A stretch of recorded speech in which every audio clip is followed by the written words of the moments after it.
નમસ્કાર વિદ્યાર્થી મિત્રો, ઓમ એજ્યુકેશન ચેનલમાં આપનું હાર્દિક સ્વાગત છે। આજે આપણે આ વિડીયોમાં દ્વિતીય સત્રાંત પરીક્ષા 2024 અંતર્ગત ધોરણ 8માં જે ગણિતનું પેપર છે એ પેપરના અભ્યાસ માટેનું મોસ્ટ આઈએમપી પેપરનું આજે સંપૂર્ણ સોલ્યુશન કરવાનું છે। વિદ્યાર્થી મિત્રો, જો તમે અમારી ચેનલ ઉપર નવા હોય તો ચેનલને સબસ્ક્રાઈબ કરી લેજો, જેથી કરીને નવા વિડીયો તમને મળતા રહે। प्रश्न नंबर 1 में छे नीचे आपेली खाली जग्याओ पूरो। नंबर 1, चक्रवृद्धि व्याज मुदल शोधवानुं सूत्र लखवानुं छे। तो सूत्र आवशे ए बराबर पी काउंस में 1 प्लस आर छेद में 100 काउंस माथे एन घात। नंबर 2, 1200 ना टेबल पर 20% वळतर मळे तो वळतर केटलुं थाय? तो 1200 ना 20% विद्यार्थी मित्रों आपणे करवाना छे।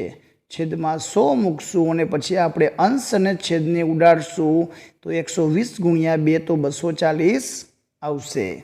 नंबर 3, 80 ना 80% खाली जग्या। तो 80 ना 80% आपेला छे तो 100 नीचे आवशे।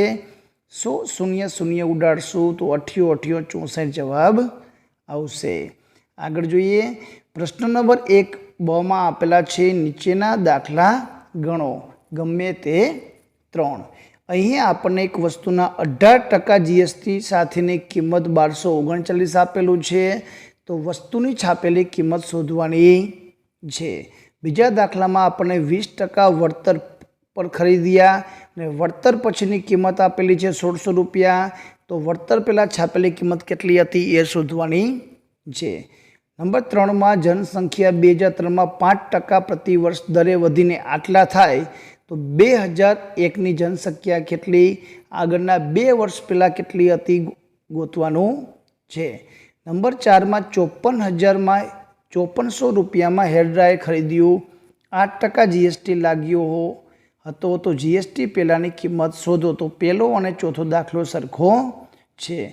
तो विद्यार्थी मित्रों, चलो आपणे प्रश्न नंबर 1 ब ना 4 दाखलानुं संपूर्ण जवाबों साथेनुं सोल्यूशन जोईए। विडियो गमे तो लाइक करजो, तमारा मित्रों ने शेर करजो, जेथी करीने ते पण अभ्यास करी सके। प्रश्न नंबर 1 में पहलो दाखलो हतो, एमां आपणे वस्तुनी छापेली किंमत 100 रुपया धारवी पड़शे।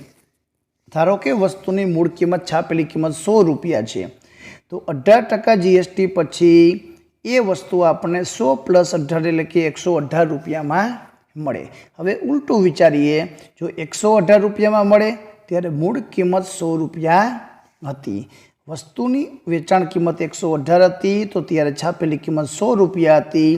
जो वेचाण किंमत 1239 रुपया थाय तो मूळ किंमत केटली होय? तो अहीं चोकड़ी गुणाकार करशो तो 1239 गुणिया 100 छेद में 118 सादुरूप आपशो तो 1050 जवाब आवशे। बीजो दाखलो छे कि वस्तुनी छापेली किंमत धारो के 100 रुपया, जो 20% वळतर होय तो वळतर बाद थाय, तो 100 मांथी 20% बाद करी 20 रुपया तो आपणे वस्तु 80 रुपया में मळे। हवे उल्टू विचारीए, 80 रुपया में मळे त्यारे वस्तुनी छापेली किंमत 100 रुपया हती, तो 1600 रुपया में मळे तो मूळ किंमत केटली थाय? तो 1600 गुणिया 100 छेद में 80 उडाड़शू अंश ने छेद ने तो 2000 जवाब आवशे। नंबर 3 में छे प्राइज पी 54,000 वस्ती गणवानी छे, वधारानो टकावारी छे ए 5% गणवाना छे ने 2 वर्षनो मुदत समय आपेलो छे, केम के आपणे 2003 नु आपेलुं हतुं, आपणे 2001 नु शोधवानुं छे, એટલે 2 वर्ष पाछुं आववानुं छे, એટલે આપણે અહીં સૂત્ર મૂકી અને અહીંયા માઇનસ કરવાનું છે। સૂત્રમાં યોગ્ય કિંમત મૂકીને સાદુરૂપ આપશું તો જવાબ આવશે 2001 ની વસ્તી જનસંખ્યા 48,735 હતી। ચોથા દાખલામાં આપેલું છે વસ્તુની મૂળ કિંમત 100 ધારીએ તો 8% જીએસટી પછી 100 પ્લસ 8 108 થાય। હવે 108 રૂપિયા હોય ત્યારે મૂળ કિંમત 100 રૂપિયા હોય, તો 5400 હોય તો મૂળ કિંમત કેટલી હોય? તો અહીંયા આપણે ચોકડી ગુણાકાર કરશું તો 5400 ગુણ્યા 100 છેદમાં 108। હવે અંશ અને છેદ ઉડાડશું તો જવાબ આવશે 5000 रुपया। तो आ रीतनु आपणे करवानुं छे। आ हता प्रश्न 1 बना दाखलानुं सोल्यूशन। विद्यार्थी मित्रों, આપણે આ વિડીયોમાં હવે માત્ર હેતુલક્ષી પ્રશ્નનું સોલ્યુશન કરશું. દાખલાનું સોલ્યુશન આપણે ભાગ નંબર 2માં કરવાનું છે. પ્રશ્ન નંબર 2 અ અને પ્રશ્ન નંબર 2 બ. અહીં આપણને અવયવીકરણના દાખલા દ્વિપદીનો દ્વિપદી સાથે ગુણાકાર, દ્વિપદીનો દ્વિપદી સાથે ગુણાકાર, દ્વિપદીનો દ્વિપદી સાથે ગુણાકાર અને +5 અને દ્વિપદીનો ત્રિપદી સાથે ગુણાકાર કે તમે અહીંયા નિત્ય સમનો ઉપયોગ કરો તો પણ ચાલે.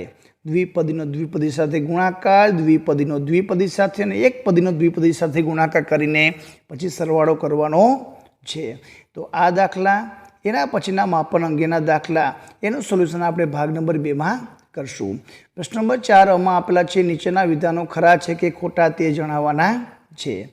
સમલંબ ચતુષ્કોણનું ક્ષેત્રફળ બરાબર 1/b ગુણ્યા d1 ગુણ્યા d2. તો એ સૂત્ર ખોટું છે. ઘન એટલે કે સમઘનની દરેક બાજુને બમણી કરતાં તેનું પૃષ્ઠફળ બમણું થશે તો ખોટું. 4 ગણું થાય, બમણું ન થાય. નંબર 3, 10 મીટર વ્યાસવાળા અને 30 સેમી ત્રિજ્યાવાળા નળાકારમાં એક સરખું પ્રવાહી સમયની વાત હોય ત્યારે ઘનફળ શોધી લઈએ તો જવાબ આવશે અલગ અલગ.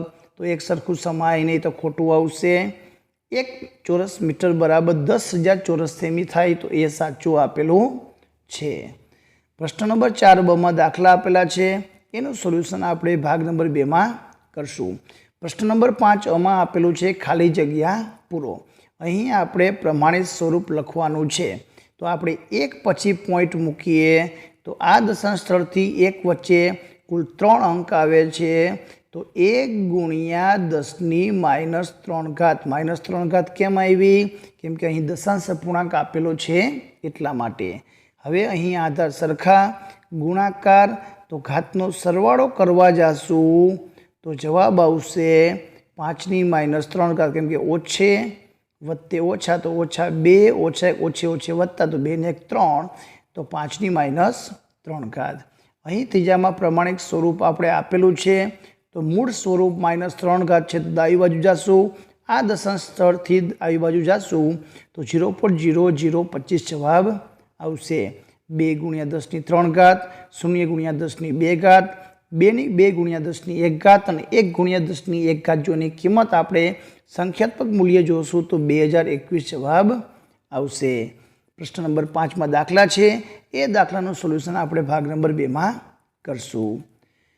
પ્રશ્ન નંબર 6માં આપેલું છે. નીચેના વિધાનોને સમપ્રમાણ અને વ્યસ્ત પ્રમાણમાં વર્ગીકરણ કરો.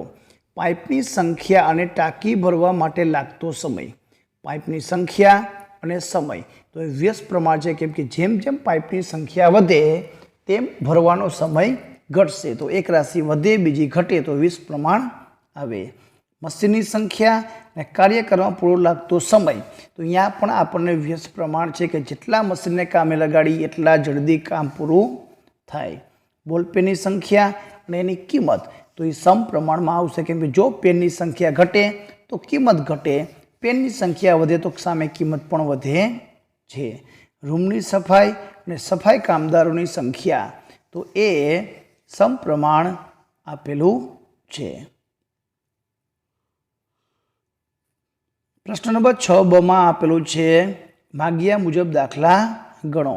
તો અહીંયા સમપ્રમાણ અને વ્યસ્ત પ્રમાણના દાખલા આપેલા છે. એનું સોલ્યુશન આપણે ભાગ નંબર 2માં કરશું. પ્રશ્ન નંબર 7 અને પ્રશ્ન નંબર 7બમાં આપણને અવયવીકરણના દાખલાઓ આપેલા છે. એનું સોલ્યુશન આપણે ભાગ નંબર 2માં કરશું. પ્રશ્ન નંબર 8માં તમને એક આલેખ આપેલો છે. એ આલેખનો અભ્યાસ કરવાનો છે. તો પી શહેરથી આપણે ક્યુ સુધી જવું છે. કુલ 350 કિલોમીટર અંતર છે. પીથી શરૂ કરીને જે ગ્રાફ આપેલો છે એના આધારે માહિતી મેળવીને આપણે નીચે આપેલા પ્રશ્નોના જવાબ લખવાના છે. પ્રશ્નનો અભ્યાસ કરી લઈએ. આલેખનો અભ્યાસ તમે અભ્યાસ કરી લેજો. બંને અક્ષો પર કઈ માહિતી આપેલ છે? તો બંને અક્ષ પર સમય અને કાપેલું અંતરની માહિતી આપેલી છે. વિદ્યાર્થી મિત્રો અહીં તમારે પૂરા જવાબ લખવાના છે. કારની યાત્રા ક્યારે અને ક્યાંથી શરૂ થઈ? તો જવાબ આવશે પી સ્થળથી સવારે 8 વાગે. પ્રથમ 1 કલાકમાં કાર કેટલી દૂર ગઈ? તો જવાબ આવશે 50 કિલોમીટર દૂર ગઈ. નંબર 4, શું પ્રથમ 3 કલાકની ઝડપ સરખી હતી?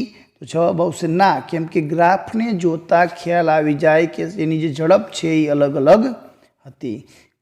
ક્યારે શહેર ક્યુ પહોંચશે? ક્યારે? તો 2 AM PM એટલે બપોરના 2 વાગે પહોંચી જશે.